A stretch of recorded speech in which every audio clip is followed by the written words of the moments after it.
মুশফিক ভাইয়ের ব্যাপারটা যেটা অবভিয়াসলি এরকম একটা প্লেয়ার টিমে থাকলে অ্যাজ এ ক্যাপ্টেনের জন্য অনেক ইজি হয়ে যায়। অ্যাজ এ প্রফেশনাল প্লেয়ার হিসাবে আমাদের ড্রেসিং রুমে ওই রকম ইম্প্যাক্ট পড়ে না, বাট এটা সম্পূর্ণটা ক্রিকেট বোর্ডের ডিসিশনে। আমরা এই সিরিজগুলোতে যদি কনফিডেন্ট গেইন করতে পারি তাহলে আমাদের বিশ্বকাপে একটা ভালো প্রিপারেশন হবে।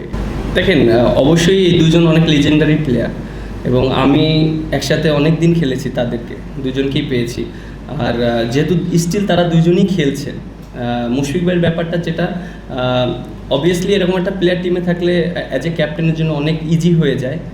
আর যেটা বললেন যে অবশ্যই যেহেতু সে রিটায়ারমেন্টে গিয়েছে এবং আমার কাছে মনে হয় ফিটনেস ওয়াইজ যদি দেখেন সে অবশ্যই আরও কিছুদিন খেলতে পারতেন, বাট যেহেতু তিনি রিটায়ার্ডে গিয়েছেন অবশ্যই তার এই রিটায়ারমেন্টকে আমি রেসপেক্ট করি। আর সাকিব ভাইয়ের কথাটা যেটা ইস্যুটা,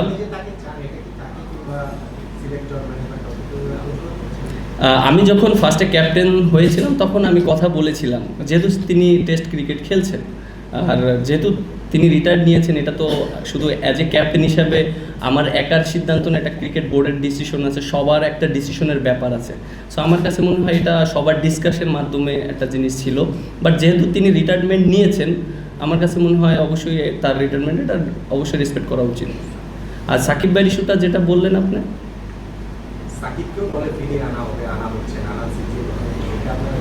না এটা আসলে একটা অ্যাজ এ প্রফেশনাল প্লেয়ার হিসাবে আমাদের ড্রেসিং রুমে ওই রকম ইম্প্যাক্ট পড়ে না, বাট এটা সম্পূর্ণটা ক্রিকেট বোর্ডের ডিসিশন। এর আগেও আমি বলেছি, যেহেতু তিনি খেলছেন এটা সবাই আমরা জানি যে তার ইস্যুটা নিয়ে।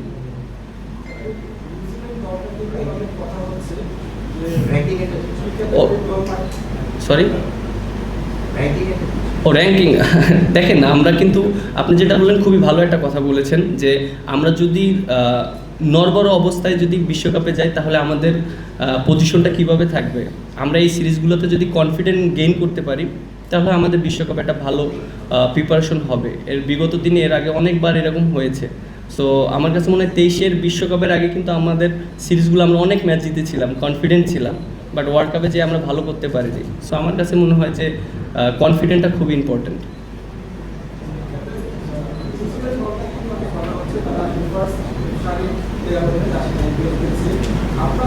সরি শোনা যাচ্ছে না ভাই, একটু প্লিজ একটু জোরে বলবেন, কাছে এসে বললে ভালো হয়।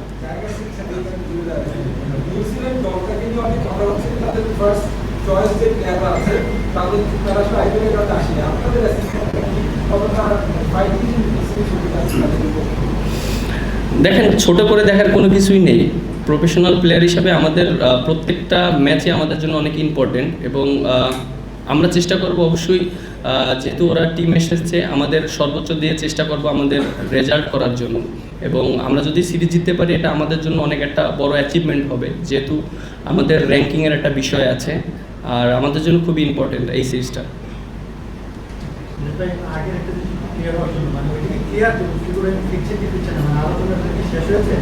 আমি তো উত্তর দিয়ে দিলাম মাত্র। আচ্ছা, আমার প্রশ্নটা করি। প্রশ্নটা হচ্ছে যে আপনারা লাস্ট সিরিজে আপনি মানে সেম একাদশী খেলেছেন 3টা ম্যাচই, তো সেই একাদশী খেলার পর বলেছিলেন যে পর্যাপ্ত সুযোগ সেজন্যই খেলেছেন, সাইফার করেছিল, তারপর আপনারা একটা কাজ করতে আত্মবিশ্বাস রয়েছে। একই সঙ্গে যারা বাইরে আছে তাদেরও তো আপনাদের একটা ফলো করার বিষয়, যেহেতু বিশ্বকাপ আসলে খুব বেশি দূরে নেই, সেটার জন্য এই সিরিজকে আপনারা সেই ব্যালেন্সটা করতে চান কিনা, যে পর্যাপ্ত সুযোগ দেওয়া প্লাস আবার মানে যারা বাইরে আছেন তাদেরকেও একটু দেখেন, এই দুটো জিনিস আপনারা কীভাবে ব্যালেন্স করবেন? প্রত্যেকটা প্লেয়ারই সুযোগ পাবে, কারণ আমাদের কিন্তু একটা সিরিজ না, বিশ্বকাপের আগে আমাদের অনেক ম্যাচ আছে। সো প্রত্যেকটা প্লেয়ারই আমি বিশ্বাস করি অ্যাজ এ ক্যাপ্টেন হিসাবে প্রত্যেকটা প্লেয়ারই সুযোগ পাবে তার তার জায়গা থেকে।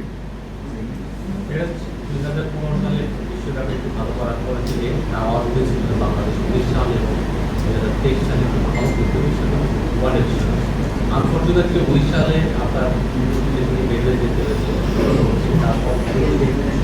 যেটা হলো সেটা তো আমরা একেবারেই সবচেয়ে খারাপ রেজাল্টের মধ্যে একটা। এবারও সেই বিশ্বকাপ নিয়ে আলোচনা অলরেডি শুরু হয়ে গেছে আগামী বিশ্বকাপ। এবার কি আমরা সেই আগের অবস্থান থেকে সরে আসতে পারবো কিনা, আপনার কি মনে হয়? আপনি ক্যাপ্টেন পেলে অনেকদিন আগে আপনার এই টিমটাতে কি আপনি কোনো কাজে সেই ক্যাপ্টেন বুঝতে পারবেন না? না, আমি অবশ্যই অ্যাজ এ ক্যাপ্টেন হিসাবে অবশ্যই বিলিভ রাখি যে আমাদের যে টিমটা আছে আমরা খুব ভালো ক্রিকেট খেলছি এবং আমরা ভালো একটা রেজাল্ট করতে পারবো এবং সেটা যদি আমাদের অনেক টাফ সিচুয়েশন আসবে সেইগুলো আমাদেরকে পার করতে হবে। এবং আমরা যদি সবাই একসাথে ভালো ক্রিকেট খেলি, যার যার জায়গায় পারফর্ম করার চেষ্টা করি, তাহলে আমার কাছে মনে হয় এই কাজটা ইজি হয়ে যাবে। এবং ক্রিকেট খেলাটা দেখেন ইন্ডিভিজুয়াল না, প্রত্যেকটা প্লেয়ার যার যার জায়গা থেকে পারফর্ম করতে হবে। সো আমরা যদি দলগতভাবে একসাথে হয়ে খেলতে পারি, তাহলে আমাদের জন্য অনেক ইজি হয়ে যাবে। টানা ব্যর্থতার পর দুইটা সিরিজ জিতেছে, টিম হিসাবে কি আপনি বুঝাতে পারছেন টিমটাকে, আর গ্যাপ আছে কোথায় কোথায়? না, আমার কাছে তো মনে হয় যে আমার টিমটা এখন খুব ভালো একটা শেপে আছে এবং বন্ডিংটা খুবই ভালো আছে, এবং লাস্ট দুইটা সিরিজ তার উদাহরণ। দেখেন, স্টার্টটা খুবই ইম্পর্টেন্ট, এবং টার্গেটটা ওইভাবে লক্ষ্য করে সেট করা উচিত না, যেহেতু আমাদের 3টা ম্যাচ আছে। সো সিরিজ ওয়াইজভাবে আমাদের ফার্স্ট ম্যাচটা খুবই ইম্পর্টেন্ট। আমরা চেষ্টা করব ফার্স্ট ম্যাচটা ভালো ক্রিকেট খেলে উইন করার জন্য। কালকে কিছু করেছিলাম যে আসলে এই পৃথিবীতে এরকম চেঞ্জ হয়ে গেল, সেসবের আসলে সাইকোলজিক্যাল কোনো ইফেক্ট প্লেয়ারের উপর পড়ছে কিনা, কোন কোন প্লেয়ারদেরকে জিজ্ঞেস করলাম। না, আমরা তো প্র্যাকটিস করেছি, এবং লাস্ট 3 উইকস আমরা খুবই ভালো প্র্যাকটিস করেছি, এবং আমরা অ্যাজ এ প্রফেশনাল প্লেয়ার হিসাবে আমরা আসলে বাইরে কি হয় এটা আমাদের ওই রকম মাথায় এফেক্ট হয় না, কারণ আমাদের কাজ হলো পারফর্ম করা। এবং আমার কাছে মনে হয় যে লাস্ট 3 উইকস যেভাবে প্র্যাকটিস হয়েছে, এটা আমার কাছে মনে হয় অনেক ভালো প্র্যাকটিস আমরা করেছি, এবং বাইরে কী হয়েছে এটা আমরা কখনোই চিন্তা করিনি।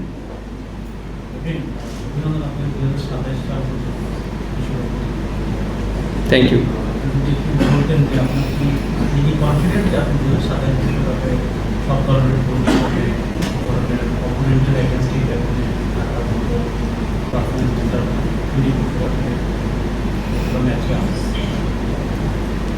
দেখেন, 27 সালের ওয়ার্ল্ড কাপ অবশ্যই এটা একটা প্রসেসের ব্যাপার এবং লং টাইমের ব্যাপার, এবং ওই পর্যন্ত যেতে গেলে কিন্তু আপনার প্রসেসটা মেনটেন করতে হবে, এবং সিরিজ ওয়াইজভাবে ভালো খেলতে হবে। এবং আপনি যদি দেখেন যে লাস্ট 2টা সিরিজ আমরা খুবই ভালো ক্রিকেট খেলেছি, এবং প্রসেসটা ভালো ছিল, এবং প্লেয়াররা অনেক কনফিডেন্ট। আর আমার কাছে মনে হয় যে সিরিজটা আছে, আরও সামনে যে সিরিজগুলো আছে, প্রত্যেকটা প্লেয়ারই ইন্ডিভিজুয়াল জায়গাগুলো তারা কীভাবে ইমপ্রুভ করতে হবে, এবং প্র্যাকটিস আমরা ওইভাবেই চেষ্টা করছি, এবং সেটা যেন ম্যাচে আমরা ওইভাবে খেলতে পারি, সেইভাবে আমাদের ফিডব্যাক দেওয়া হচ্ছে। আমাদের সিরিজ যেগুলো আছে সেগুলো বেশিরভাগই তো বড় সিরিজগুলো ইকোনমিক পজিশনে তো সেঞ্চুরি নেই, আগে আর আমি প্রথম খেলা পজিশনটা এমন যে আপনি তখন 4-6 দিতে হবে,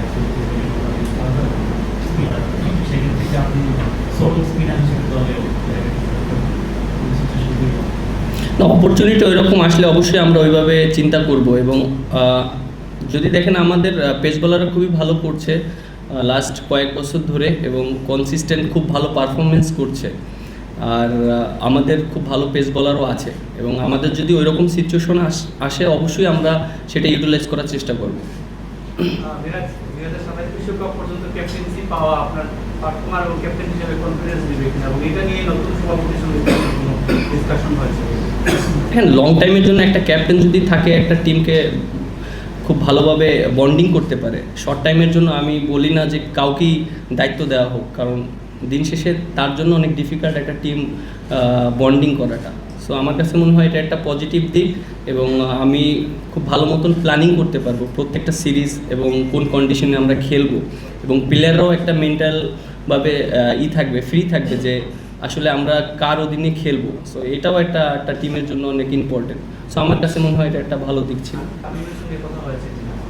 হ্যাঁ, প্রেসিডেন্টের সাথে আমাদের কথা হয়েছিল যে আমাদের টিমটা ভালো করছে, আমাদেরকে বুস্ট আপ করেছে, এবং আমরা যেভাবে খেলছি জাস্ট এইভাবে ভালো ক্রিকেট খেলতে হবে। বাংলাদেশের ক্রিকেট মানে আমরা দেখি যে মাঠ ভর্তি দর্শক, কিন্তু গেল কয়েকটা সিরিজে আসলে আমরা দেখলাম যে মাঠ আসলে অধিকাংশই ফাঁকা থাকে, যেটার সঙ্গে আপনারা ইউজ না, আমরা ইউজ না। আপনার কি মনে হয় আসলে সামগ্রিক পারফরমেন্স সবকিছু প্রভাব পড়ছে এই কারণে? তার উপর আবার আমাদের এই সিরিজটা দুপুর মানে সকাল 11টায় শুরু। পারফরমেন্স বলতে আমরা লাস্ট 2টা সিরিজ তো জিতেছি, এবং দর্শক যারা খেলা দেখতে আসেন আমার কাছে তো মনে হয় অনেকেই খেলা দেখতে এসেছে, বাট রমজানের ভিতরে খেলা ছিল, সবাই তো অনেক ব্যস্ত ছিল, এবং শেষের দিকে তো ঈদের সময় আমাদের খেলাটা হয়েছে। গত পাকিস্তান সিরিজে কিন্তু সাইদ হাসান খুব একটা ভালো করতে পারেনি, যদি তুলনা করি 3 ম্যাচে 52 রান করেছে, কিন্তু প্রস্তুতি ম্যাচে কিন্তু উনি একটা সেঞ্চুরি করেছে। এটা আপনার জন্য একটা রিলিফ কিনা, নাকি সৌম্য সরকার ইনপুট করছে? দেখেন একটা জিনিস, একটা প্লেয়ারকে, একটা ব্যাটসম্যানকে একটা এনাফ সুযোগ দেওয়া উচিত আমার কাছে মনে হয়। যে একটা ব্যাটসম্যানের জন্য একটা দুইটা ম্যাচ আমার কাছে মনে হয় না এটা একটা সুইটেবল। এবং একটা ব্যাটসম্যান যদি 3 থেকে 4টা ম্যাচ খেলে একই পজিশনে, তখন সে যদি পারফর্ম না করতে পারে তখন সে নিজে থেকেই বুঝতে পারবে যে আসলে আমি পারফর্ম করতে পারিনি।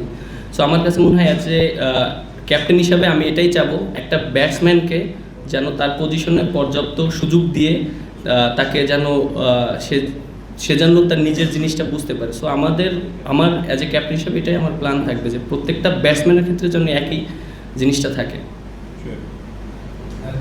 উইকেট কেমন দেখলেন? পাকিস্তানের বিপক্ষে দেখলাম যে পাকিস্তান সিরিজ দেখলাম যে এই ধরনের পেসবাউন্ড উইকেট ছিল, এবারও সেরকম উইকেটের পথেই হাঁটছে। তার পাশাপাশি আরেকটা সম্পর্ক হচ্ছে যে আপনি যদিও বললেন যে মানে হচ্ছে না, সেদিকে নজর দিচ্ছে না, তারপরও যে ক্রিকেটারের সাথে সতীর্থ ছিলেন সেই ক্রিকেটার এখন ভোট করছিলেন, সেটা একটা ভিন্ন রকমের একটা অনুভূতি দেখলেন বা পজিটিভ